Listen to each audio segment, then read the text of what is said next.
আসসালামু আলাইকুম ওয়া রাহমাতুল্লাহি ওয়া বারাকাতুহু। নতুন চাঁদ দেখার দোয়া।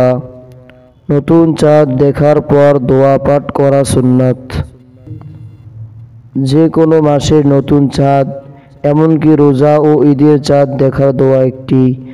হযরত রাসূলুল্লাহ সাল্লাল্লাহু আলাইহি ওয়াসাল্লাম নতুন চাঁদ দেখলে এই দোয়া পড়তেন। হাদিসে এসেছে, হযরত তালহা ইবনে উবাইদুল্লাহ রাদিয়াল্লাহু আনহু বলেন, রাসূলুল্লাহ সাল্লাল্লাহু আলাইহি ওয়াসাল্লাম যখন নতুন চাঁদ দেখতেন তখন এই দোয়া পড়তেন, আল্লাহুম্মা আহিল্লাহু আলাইনা, আল্লাহুম্মা আহিল্লাহু আলাইনা বিল আমনি ওয়াল ঈমান ওয়াস সালামাতি ওয়াল ইসলাম রব্বি ওয়া রব্বুকাল্লাহ। আল্লাহুম্মা আহিল্লাহু আলাইনা বিল আমনি ওয়াল ঈমান ওয়াস সালামাতি ওয়াল ইসলাম রব্বি ওয়া রব্বুকাল্লাহ।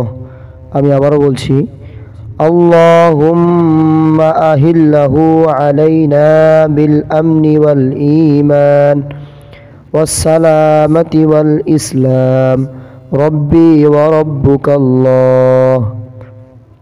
অর্থ, হে আল্লাহ, বরকত ও ঈমান দিয়ে এবং নিরাপত্তা ও ইসলাম দিয়ে আমাদের উপর তাকে চন্দ্রকে উদিত করুন।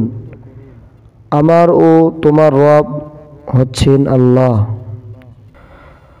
আল্লাহ তাআলা মুসলিম উম্মাহকে প্রত্যেক হিজরি মাসের নতুন চাঁদ দেখার পর উল্লেখিত দোয়া পড়ার তৌফিক দান করুন। আমিন আমিন সুম্মা আমিন।